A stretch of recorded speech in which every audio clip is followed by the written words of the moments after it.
righty, everybody. Good afternoon. Can you all just give me a good thumbs up if you hear me okay? All right. Thank you, Karen, Sterling.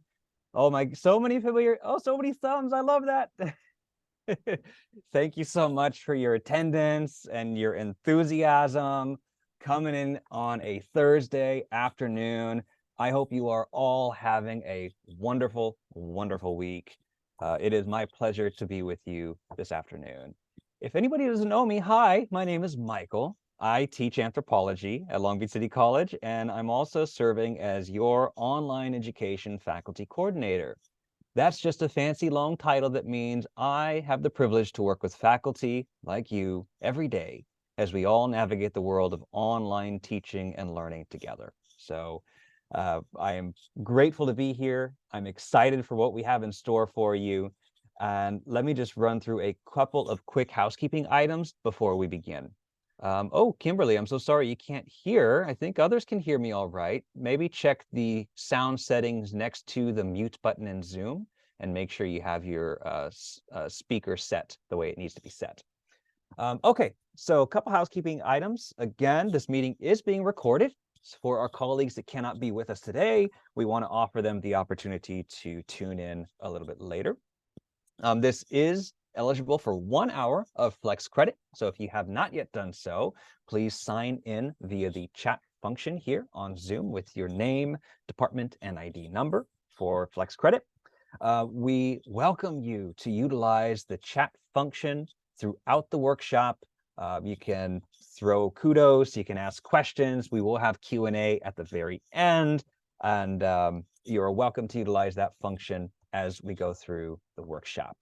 And then last but not least, we do have the closed captions enabled for this meeting. If you want to turn those on, just click the CC button at the bottom of your screen so you can see the transcript of what is being said. Alrighty, housekeeping items checked off my list. Now let me give you a little background. Recently, there have been new directions for hybrid, or what we are now calling partially online teaching at the college.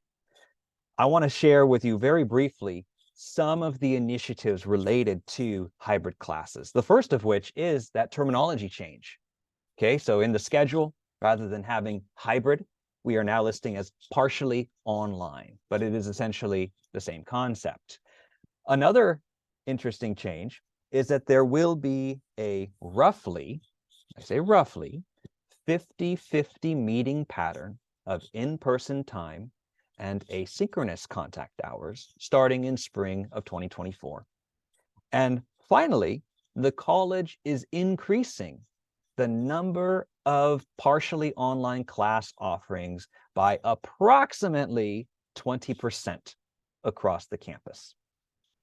So those are kind of three big things that are starting to happen with this world of partially online teaching and learning. Want to keep you all abreast on the current context of why we're doing this. So yeah, in collaboration of academic affairs, we're organizing quite a few resources designated for partially online faculty, especially those of us who've never taught in that modality before. This workshop series is an integral part of those resources. And in full disclosure, I have never taught hybrid or partially online before. I am right here with many of you who've never done it before, but are starting to do it in spring of 2024. So in all honesty, organizing this workshop series was somewhat self-serving because I need to learn this stuff too. And frankly, I couldn't be more excited. I think we all have a lot we can learn from each other in this space. So with that being said, it is my great pleasure to introduce our featured presenter today, Professor Christina Daulat-Shahi in Communication Studies. Christy has been a community college educator since 2002, joining Long Beach City College as a full-time faculty member in 2014. Over her career that spans more than 2 decades, Christy has taught face-to-face, asynchronous online, synchronous online, and partially online. So all the modalities, right? Christy is committed to student success and is passionate about teaching communication studies courses and helping diverse students develop and polish their public speaking, argumentation, and interpersonal communication skill sets, which frankly is something we all could benefit from honing on. Personally, I've known Christy since I joined the campus in 2016, as we used to be neighbors in the T building. I've witnessed her warmth with students, service in the LBCC Academic Senate, and willingness to share by presenting to all of us today. Christy is a wonderful colleague, so please join me in welcoming Christy to teach us about her experience with the partially online modality. Christy, the floor is yours.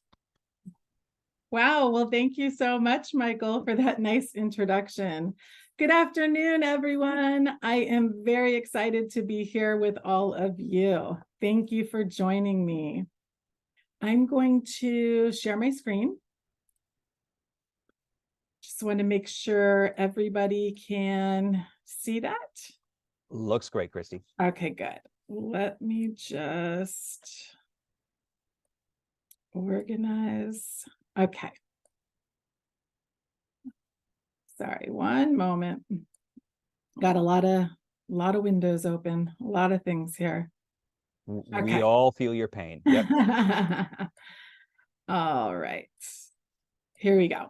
So let's see. I guess I'll begin with providing even just a little more context and background about my experience with partially online teaching. So this semester marks my 5th year teaching in the hybrid modality. In the fall of 2019, the Communication Studies department offered the first hybrid course, and I had the honor to teach it.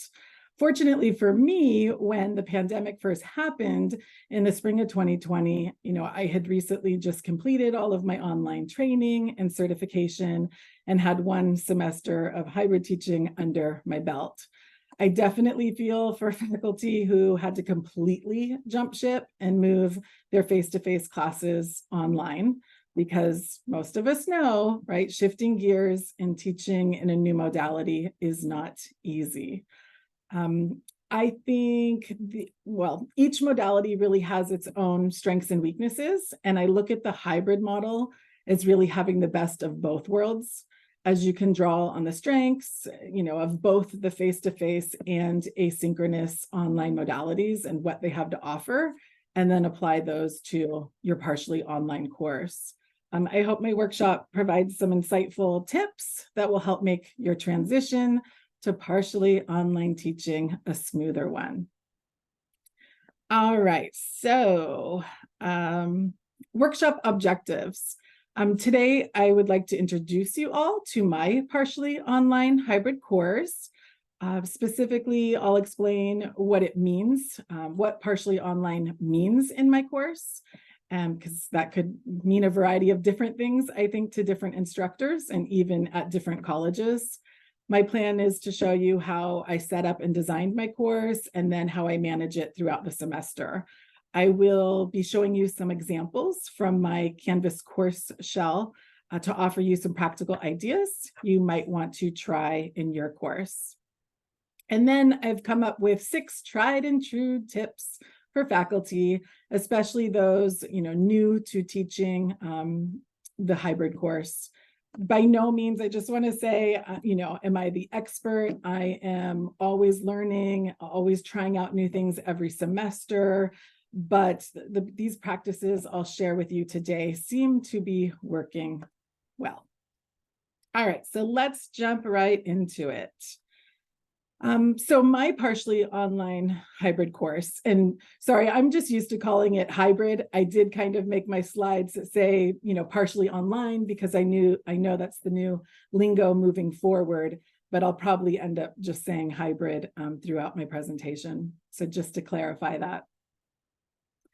So this semester, I'm teaching 2 sections of COM 10, public speaking in the hybrid modality.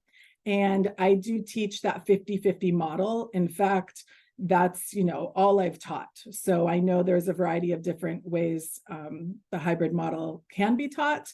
And it sounds like, Michael, from your opening comments, it looks like the college is moving forward with, this 50-50 model. But really, hybrid learning then combines like face-to-face and online teaching into one cohesive experience, at least as best as possible. Although that might sound kind of like a cut and dry formula, of course, a lot of planning is needed to ensure, hybrid works well, allowing its two formats to really capitalize on each other's strengths. And I'll get more into details about, how I actually do that later.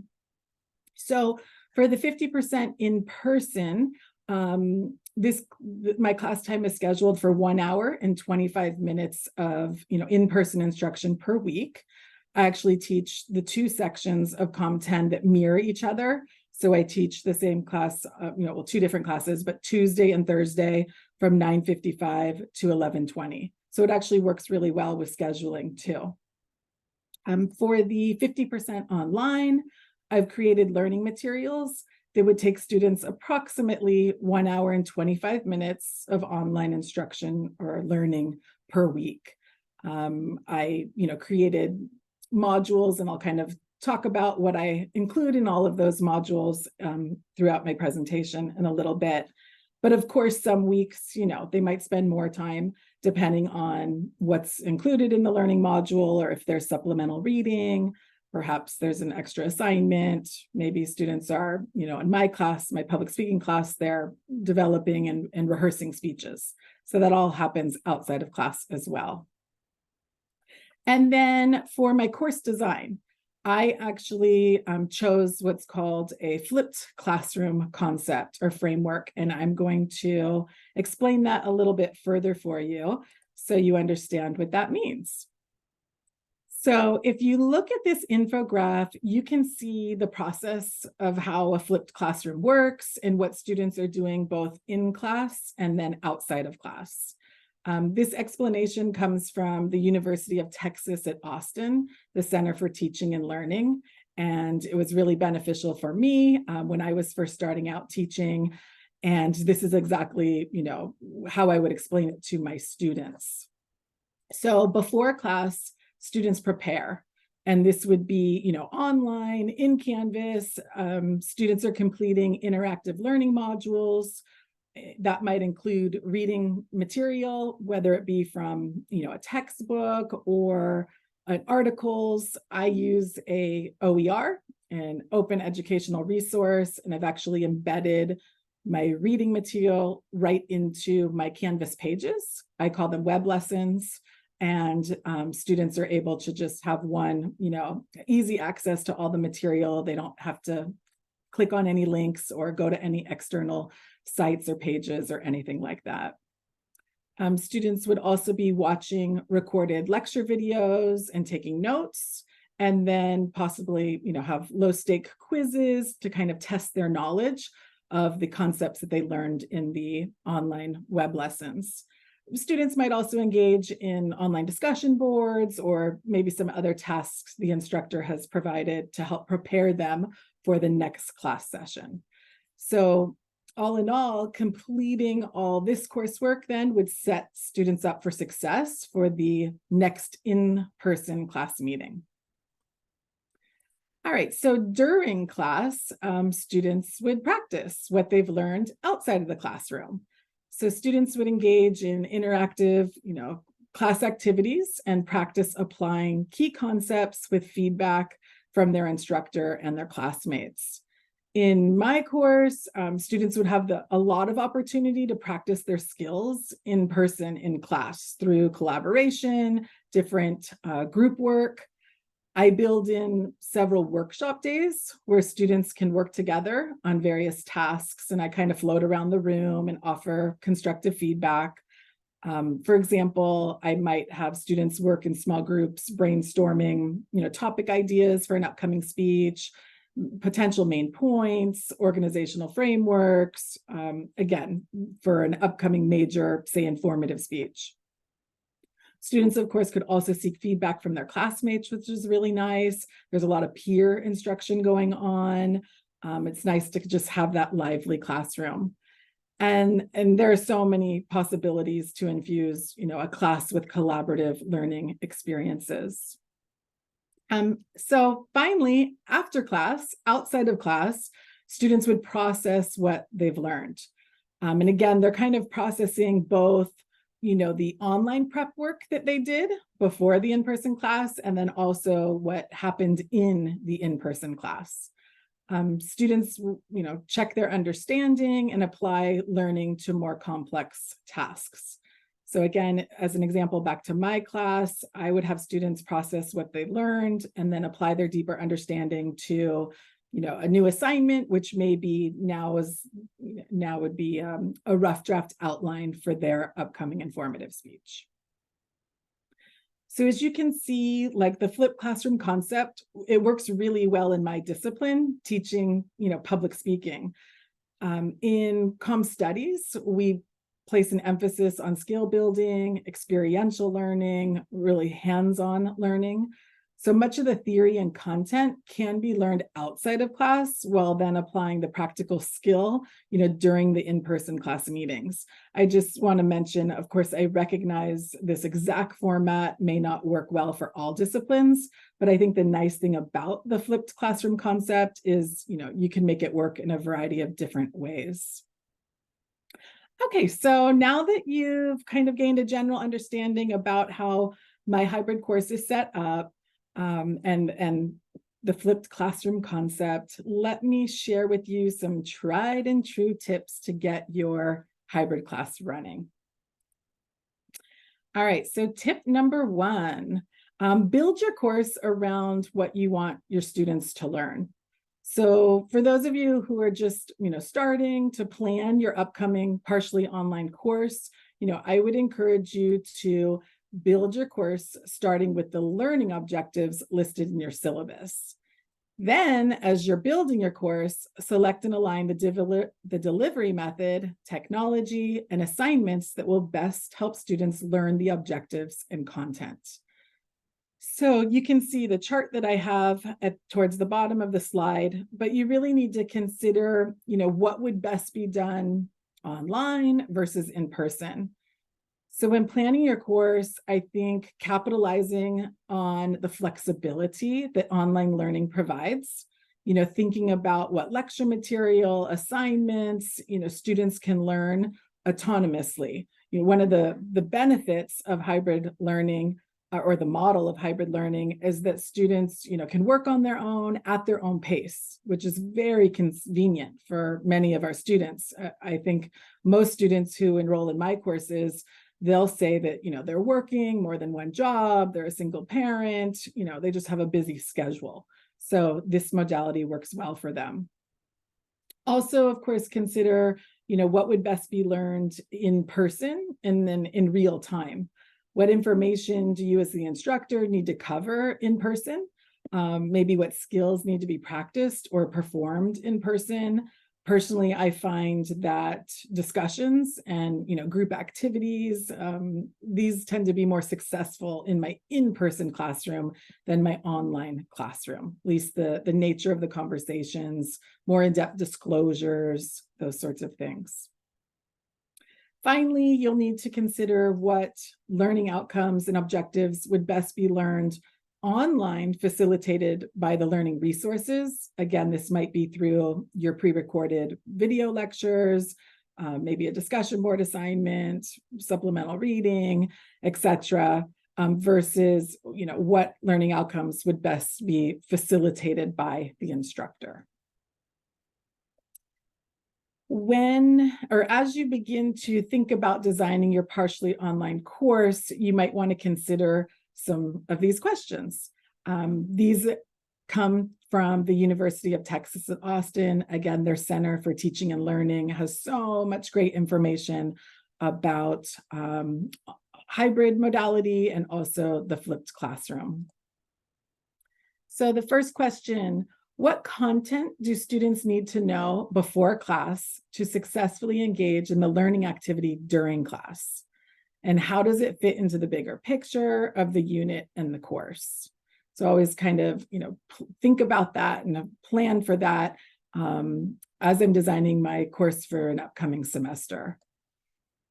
What part of the homework assignment could be moved inside of class to help students practice applying content? And so I think for me, I picked apart my assignments. I really looked at them and had to think about what part of the homework assignment did students struggle with most in a previous semester. And, now can I maybe have that become a workshop day? I build in a lot of workshop days where students are actively, doing research for their speeches or, outlining for their presentations. And that's when I find they've needed the most assistance and feedback from me. What practice do students need inside of class to prepare them for the larger assignment that will be completed after class? So again, considering how to best use your time in person is going to benefit your students as they now start working on processing the information and applying it to tasks outside of the classroom again. And finally, will students make the connection between what is happening inside of class and the assignment they're working on after class? If you can kind of see here, the point of the flipped learning model is to move the application-oriented homework into the classroom and then move the lecture to before class. With this, students gain experience applying, course content during class time, but they may also, we have to keep in mind, need additional practice after class. So extending what happens inside the class to outside the class is crucial. It's a crucial step for students to gain, mastery and to meet the learning outcome. Okay, so the big question becomes, how will you design your course? Again, I chose the flipped classroom concept. There's obviously no right way to do this, but as I mentioned before, the flipped classroom concept worked best for my public speaking class because in moving to the hybrid modality, I always taught this face-to-face, but in moving to a hybrid modality, the in-person class sessions get cut in half in the 50-50 model. So I went from having 32 in-person class meetings to only 16. So I learned I really needed to spend, in-person class time offering the hands-on experiential learning opportunities for students. Therefore, this format made the most sense to me. Okay, so this is kind of review, but I'm just giving you a breakdown of some of the items when I create my online learning modules. The weekly modules students will be working on. These are, some of the things that I include in there consistently every week. I always have my recorded video lectures. My students are doing reading from the OER. There's often some kind of discussion board happening online. Students are always developing or working on speech outlines outside of class. Sometimes I have students do minor speeches outside of class, so they will upload a media file of a pre-recorded, presentation, and then that way they're not delivering that speech in class. So sometimes if I'm crunched for time, in person, we'll do that. And then quizzes. For me, every time I call them web lessons, my web lessons always include a recorded video lecture and readings from the OER. And if students, complete those web lessons, they know they're always going to complete a low stakes quiz following that. And then in the in-person classroom, so they did all that work to prepare them to come into class. Now we'll engage in more group activities. I'll often have different speech drills, working on different, public speaking concepts. We have class discussions. Often these discussions are follow-up discussions to what was happening outside of class in the online discussion boards. So it's kind of nice to have a cohesive, format to kind of bridge together both of the classrooms. Let's see, outline workshops. I already mentioned that I kind of build in a variety of different workshop days.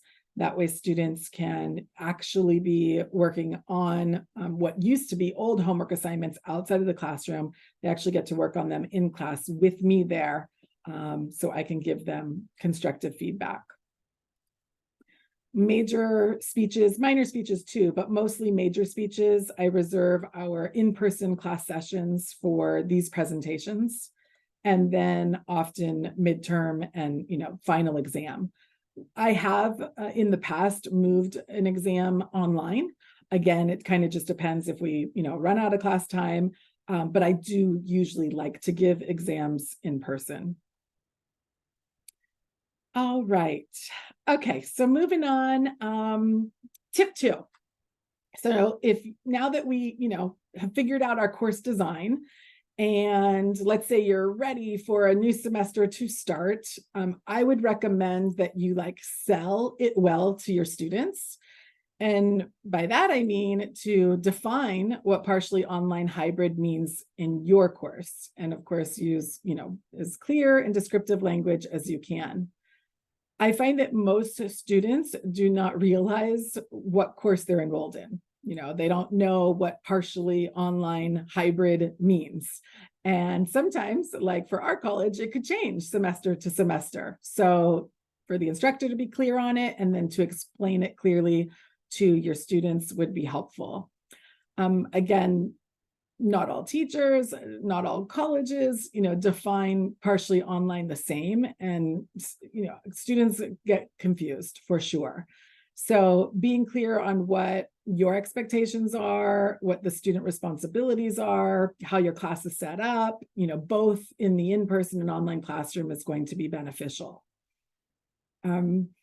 So I guess all I'll add here is, repetition is good. So I find myself sometimes sounding like a broken record. I know some students really appreciate it, and others who, already know how the process works, maybe they're, rolling their eyes at me. I don't know, but I've just found being repetitive, especially the first few weeks, is really helpful. So explain how the course works before the semester starts, and then keep reminding students, in the first couple weeks of the semester or as needed after that.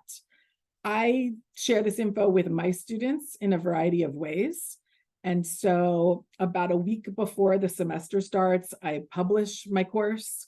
When I publish my course, I also send my students a welcome announcement. And that welcome announcement is going to detail kind of exactly what class my students, enrolled in, my explanation of what it means, my expectations of, my students. I also have the same information in my syllabus. I talk about it on the first day in person when we have our class orientation. And then, as I mentioned before, I just send, reminders throughout the semester. So I actually have a screenshot here of my course modality section in my syllabus. Let me zoom in a little bit here. Maybe you can see that better. But here at the top, I tell my students, that they're enrolled in a partially online hybrid course. And I say that this type of learning combines face-to-face and online learning into one cohesive experience. Approximately half of the class sessions are in person on campus, while the other half have students working online.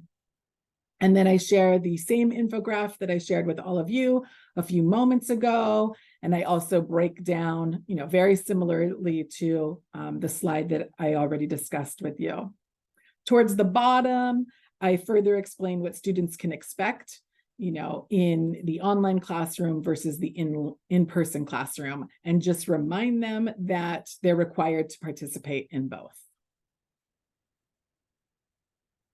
Okay. All right, moving on. Tip number 3, ensure students understand the course attendance and participation policies.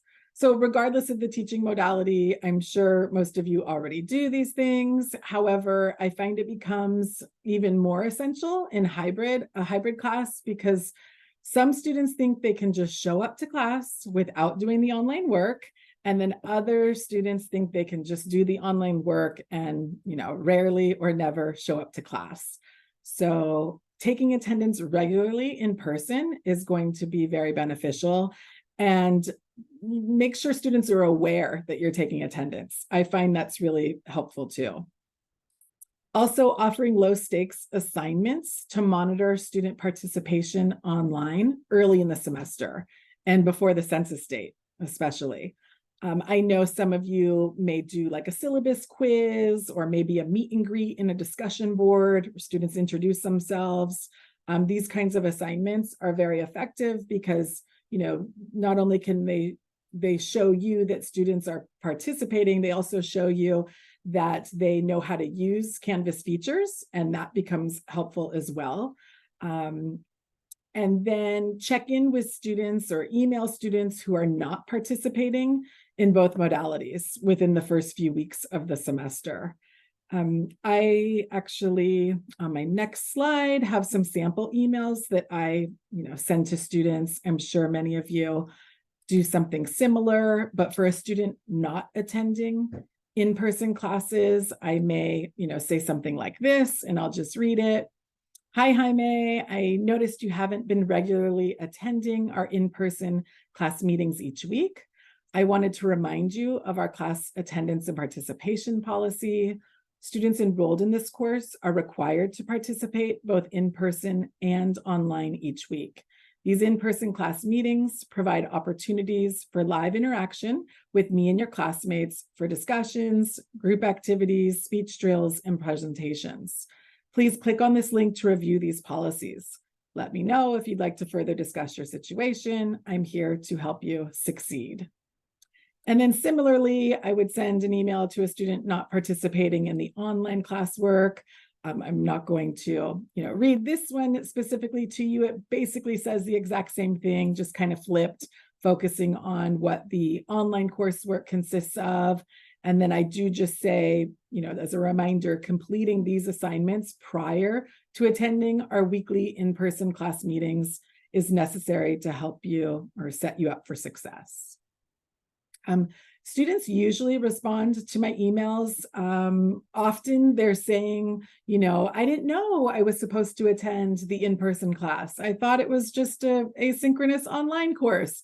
And that's why I said being really clear with the expectations and for students' awareness to know that they are required to come is really critical. I always give them the benefit of the doubt in the beginning, the first week or two of the semester, and then I make clear that they're aware of the attendance policy. Of course, for students who do not respond to my email, if I were to, check in with them like this, or who do not participate in one or both modalities after I have checked in with them, I would usually drop from the course and hopefully strive to do that before the census date. All right, tip number 4. So encourage students to prepare outside of class for in-person class sessions. I think really to make the most of the in-person class session, instructors must highlight the importance of students reviewing the learning and study materials online before the in-person class session. So for example, in my online classroom, so, in Canvas, I already mentioned that I have students complete the weekly web lesson. So one way I kind of hold my students accountable for completing the online coursework or this web lesson is by having them also complete a low stakes quiz as follow-up. This is kind of my way of like taking attendance in Canvas, if you will. I don't officially take attendance in Canvas. However, just knowing if students completed the quiz or not lets me know they've at least checked in with the learning material that week. And then of course their score will, indicate, how well they're learning the material. And then for my in-person classroom, just an example of something that I do is I spend the first, 10 minutes or so of an in-person class session having students interact with each other by completing what I call a bridge group quiz. And I'll explain what that means. on my next slide here, I have a screenshot of a sample bridge group quiz that I gave a couple weeks ago. Really the goal of the quiz is to, like it's called, bridge what students are learning in our online classroom to our in-person classroom, as I strive for student learning in my hybrid course, again, to be like one cohesive experience.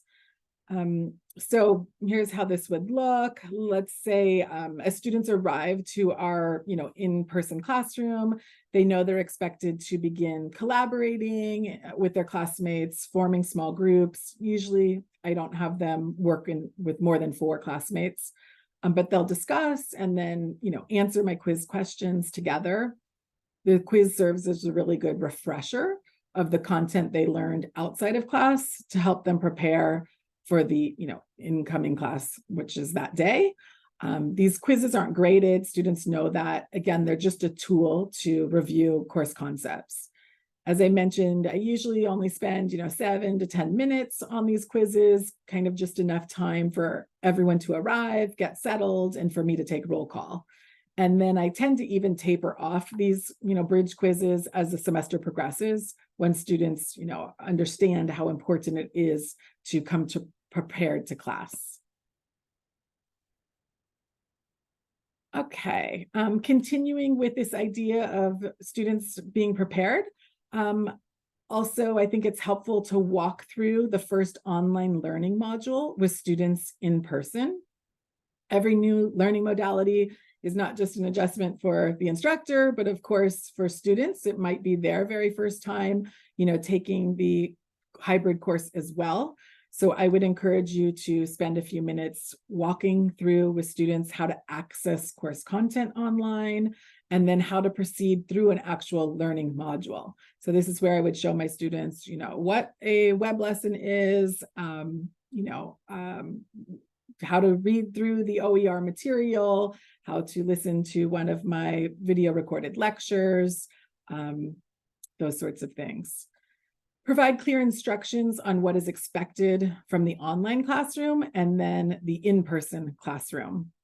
And also, I think it's helpful, consider practicing in class how students should take notes from the recorded video lectures. So I have just a screenshot here of how my modules are organized in Canvas. Typically each week corresponds with a unit, and then each unit represents a different topic. Let me zoom in here so you can see a little bit better. Here I'm showing you like unit 2, and the concepts for this week would be audience analysis and topic selection. And then you can see what's included or what encompasses the online coursework for the week. So within each unit learning module, I always provide an overview, a unit overview. Essentially, this covers, what's included within the module, and then the game plan for the tasks that need to be, completed that week.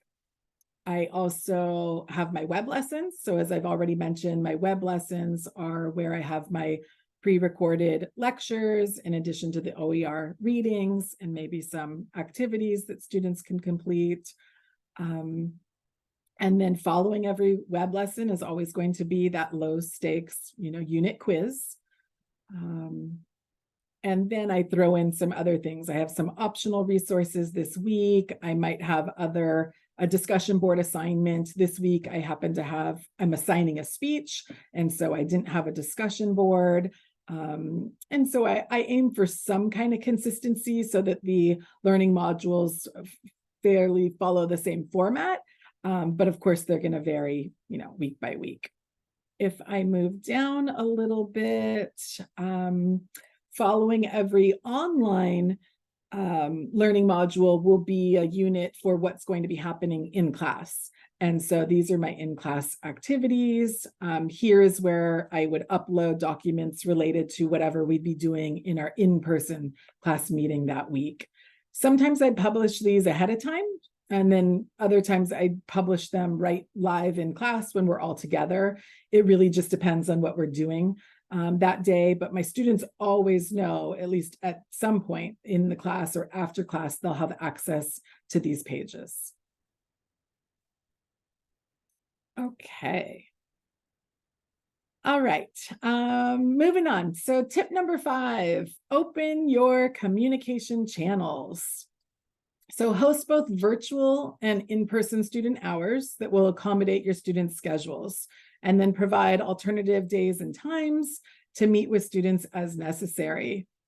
I believe when you're teaching a hybrid course, faculty will already be obligated to do this. I just wanted to emphasize how important it is being available to support students. It's essential in this partially online format. I find most students enrolled in my courses enroll because the modality is convenient. And so most are working, as I mentioned, often more than one job, single parents, time is limited. I try to be really flexible with my student hours, and students seem to really appreciate it.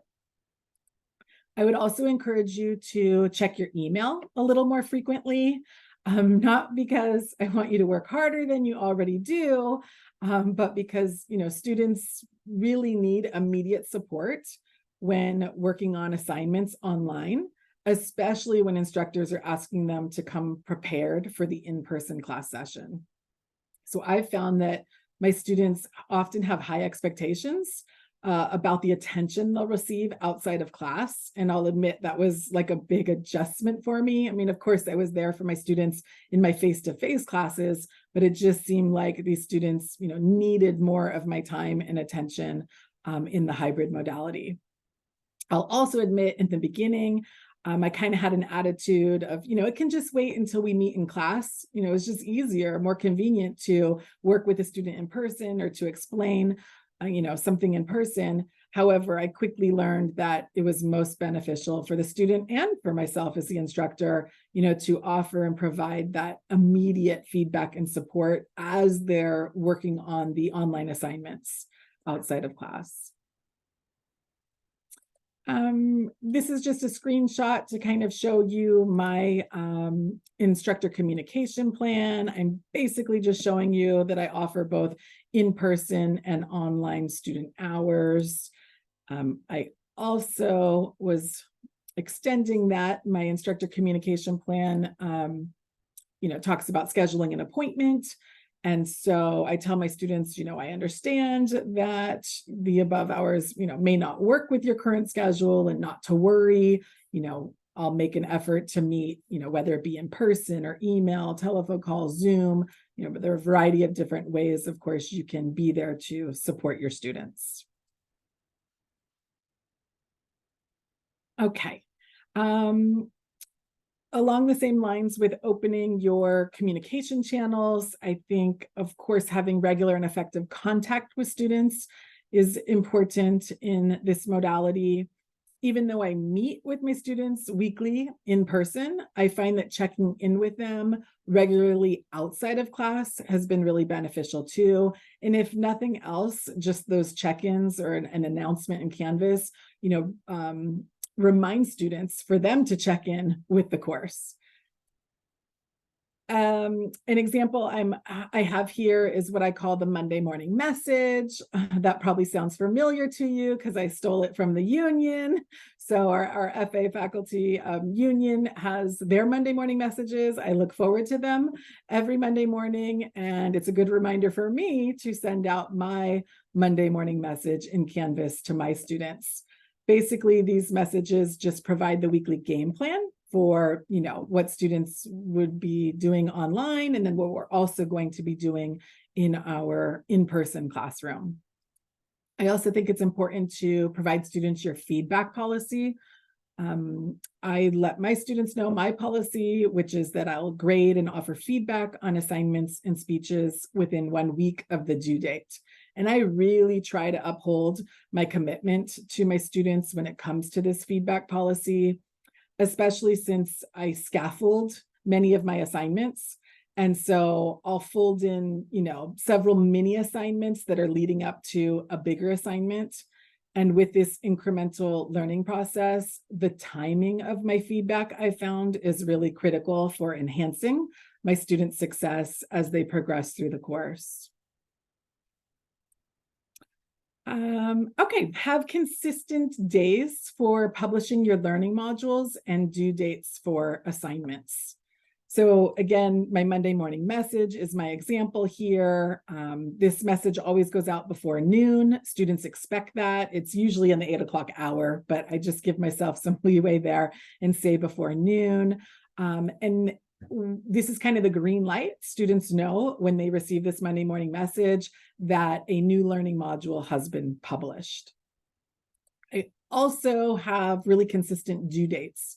So every single assignment in my class, except for like 2, are due on Sunday evenings at 11:59 p.m. And this repetitious pattern has been really helpful. Students, let me know, thank you for having consistent due dates. It really helps me plan out my life and plan out my schedule. So students know exactly what to expect. Often there's very little to no confusion, at least after the first few weeks of the semester. Students are just submitting work on time. I do have a sample of a Monday morning message that I send out. So this is from my class from week 6. I will zoom in here a little bit.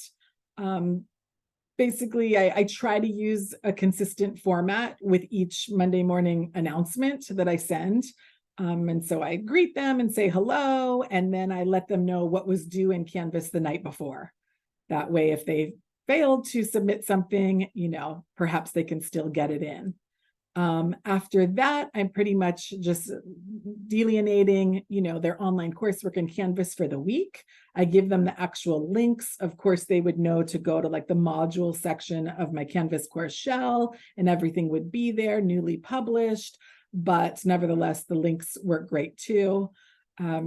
And then following that, I would just let my students know what we would be doing in class that week when we do meet in person. Okay.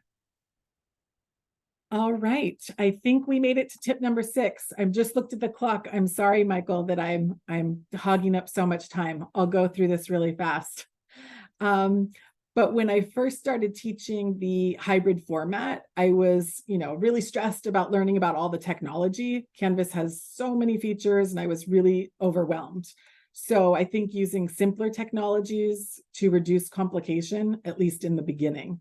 The last thing you want to do is be spending time troubleshooting technology when you have so many other things to, think about and worry about in your classroom. Provide time management tips for students. So just knowing it might take students a few weeks to adapt and to, learn the dynamics of the hybrid, course and all the expectations you have for them. So much of the success of the student will be dependent on them being an independent learner. Time management, of course, will be essential to their student success. I just have an example here about not waiting until the last minute to submit online assignments, especially when uploading, video or media files. I have a lot of students who will wait until the 11 o'clock hour, and then I feel like the Canvas system is, overloaded or bombarded, but they just, keep getting the dial symbol, and then they end up having to submit late. Give low-stake assignments early on in the semester so students can test their technology and familiarize themselves with what's expected with the online learning tools in Canvas. So I already kind of mentioned the syllabus quiz or a meet and greet. I have my students complete 2 low stakes assignments early on. And the nice thing is, as I mentioned before, if they complete those assignments, it's showing you, 1, that they're participating in the course, but 2, that they can use all the features, that they'll need to use to have a successful semester. Of course, any student having trouble with either of these, I try to make sure I meet up with them to go over how to use the technology. And then last would be to share resources to support online student learning. Provide students with, a technology or Canvas, help guide. And so fortunately, Long Beach City College provides, wonderful and in-depth technology help guides and tutorials. We have amazing Michael to help us out with learning all of that. But I kind of created this document for my students by pulling from a variety of Long Beach City College resources. And then I put this information in a few different places in my Canvas shell. Basically, it's offering students, tips and best practices for using Canvas, making sure they, have a reliable internet and they have the correct email address. Shout out to the Student Technology Help Desk, but I don't think I could run my classes without them. I refer my students to them all the time when I can't, help my students troubleshoot in a technology issue. So thank you to them. They're amazing. I also, just give Canvas information, how to log in if they're new to Canvas. And then one more slide here, how to update their settings in Canvas. And so I just wanted to highlight this idea that is really critical. I walk my students through how to turn on notifications in Canvas. And I tell them, you're not going to receive my Monday morning messages if you don't, turn on announcements, or you will not get submission comments. So you won't get my feedback on assignments unless you have your submission comments turned on. If you don't have grades turned on, then you won't receive notification when I grade an assignment. So just those kind of helpful tips really go a long way with helping students out, especially those that are unfamiliar with Canvas features and those sorts of things. Okay, I think I made it through. This last slide is just some resources for hybrid and flipped classroom learning. I perused these when first designing my course, and so I wanted to give them to you so that you could check them out as well. And that's it. Thank you. Thank you so much for being here with me today. I hope you found some of my tips helpful and you feel confident that you can create an awesome partially online hybrid course. Of course, if you ever want to chat with me further, please don't hesitate to reach out. Thank you. Thank you, Christy. Hey, let's give it up for Christy. One of our own, taking the time, providing this wisdom to us. Lots of love for you, Christy, here among all 46 of us. This is a massive workshop. Look at you coming out on a Thursday afternoon. Christy, my wheels are turning. I'm already thinking, oh, I like that. I'm going to borrow that. And yes, we are going to share Christy's slides with everyone who came today. We'll make sure that's available to you after the workshop is over. But thank you. It's so many very tangible techniques that we can take away and employ immediately if anyone here is teaching partially online right now. So we only have a little bit of time left, but I'm sure no, it's okay. I was not about to cut you off with all that wisdom you just gave us. So we have just enough time for a few questions. You are welcome to place them in the chat. You can raise up your Zoom hand so we can go through them sequentially. What questions does the group have for Christy?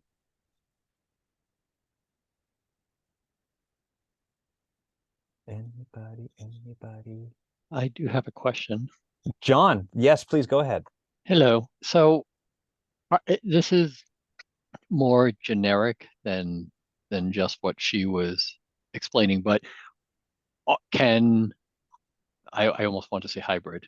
Can flex courses vary in their flexibility? Like, can teachers do it that students have a choice of being on campus or being completely online, or is there some stipulation contractually or administratively that says what the makeup of one of these courses is? Are you referring to the HyFlex modality when students can Zoom or attend in person? Well, isn't that what we were talking about today? No, not necessarily. So okay. This is partially online where there's an in-person component and there is also a asynchronous Canvas component. HyFlex is actually it's a separate entity, but I do have a workshop on that recorded last semester. I'll be happy to share it with you. All right. Okay. So that answers the question. Then I'm confusing hybrid with partially online and so like, yeah, this is why students are not going to know when we're going to show up because yes. I can't figure it out. And thank you for making the point of how important it is, as Christy said, to explain this modality to our students very, very carefully. Gerardo, please go. Question for Christy. Hi, Christy. Thank you for your presentation. Just to clarify, the in-person section has to be 50%, or is there a ratio like 20/80, 40/60, etc.? You know, I think it can vary. I'm not the one to answer that. Ever since I've been teaching the course, it's only been a 50-50 model. I know the traditional, definition of hybrid could mean a lot of different things. I've heard some hybrid, like you just meet once throughout the semester and you have an orientation, or you only come in for the final exam. But again, this is out of my scope, so maybe Michael can address that. Yeah, no, I can add a bit to it. So beginning in spring of 2024, the college is moving towards an approximately 50-50 balance. And that is coming through the department heads and through the deans in the scheduling process. So check in with your DH or check in with your dean, to see when those possible changes may be coming through. Thank you. Sure. I see Jan Harris, and then Carmen can go next. Hi, thank you so much for your presentation. I have a question. I put it in the chat about your due dates. It looks like you say everything is due on Sunday. So my question in the chat was, do you have things, or is everything just all due on Sunday? Or do you have things that are due for the in-person meeting? Are you having like scaffolded due dates, or is it just that in-person meeting is kind of an intervention that's part of the whole week, but everything's due on Sunday? How does that work? Yeah, that's a great question. I've kind of played around with a lot of different due dates. I find myself coming back to all assignments being due in Canvas on Sunday at 11:59 p.m. just for that consistency. However, like for instance, today in my course, we've moved on to persuasive speeches. And so today was a persuasive speech workshop, topic approval workshop. So in the in-person class, students are they could get their topic approved in class. So if you want to use that class time for me to give you feedback, then it's there. But otherwise they have until Sunday at midnight to think about it further and then submit their assignment then. So that's what works best for me, but I guess, that could work any way in which you see fit. Thank you. Thank you. Wonderful. Thank you for the question. Let's move to Carmen. Carmen, please go ahead. I would like, I saw the time. I think other people would have more. Yeah. Okay, then let's hear from Kimberly then. Kimberly, are you there? I'm sorry, Kimberly, we can't hear you. In respect of time, I'm going to move over to Kyle. Maybe check your the microphone settings in your Zoom. Kyle, please go ahead. Can you hear me? Yes. Okay. I just wanted to follow up on what Jan was talking about due dates. Just to give you another example, in my programming classes, usually I'll have a homework, maybe not every week, but most weeks, which of course is done outside of class. So those homeworks are typically due by Sunday night or by 11:59. However, in my courses, I also have like 3, we call them programming projects, which sort of go above and beyond. You sort of take what we discussed in class and then go even further with it. I usually give them 2 weeks to complete it. And so those due dates don't have to be on Monday. They can be pretty much any day of the week, although I make it clear in Canvas when that project is due. So there's another example of how to kind of, how there may be some assignments that don't necessarily fall in the Monday through Sunday category, if you will, but you can still, as long as you're clear about it with the students as to when it's due, there shouldn't be an issue there. And that's it. Thanks, Awesome. Kyle. Yeah, that's wonderful. Great perspective. And we're at 3:01. All right, so we're going to respect time. I'm not going to jump away. We still have time to chat, but I want to be mindful of folks who need to go. And I would be remiss if I did not make a quick plug for our next workshop. So here we go. 20 seconds. Check it out. Today, we featured the wonderful Christina Dolat-Shahi. Next week, moving on over, the fabulous Alina Yang in reading and teacher preparation. Be sure to come out. That's going to be on Wednesday, November the 8th from 2 to 3 p.m. And I hope you all can make it. Check it out, ask questions, bring your ideas, because the way I see it, we are all in this together and we have so much knowledge in this room. With that, I'm going to stop the recording and bid you a farewell. But Christy, are you okay to stick around for a few more minutes for some Sure, additional questions? absolutely. Yes. Right on. So I'm going to stop the recording. Thank you so much for tuning in today and joining us. This has been absolutely fantastic on a Thursday afternoon. Great way to start thinking about our classes coming up in this partially online modality. One more thank you to Christy for all the hard work putting this together. My pleasure. Thank you.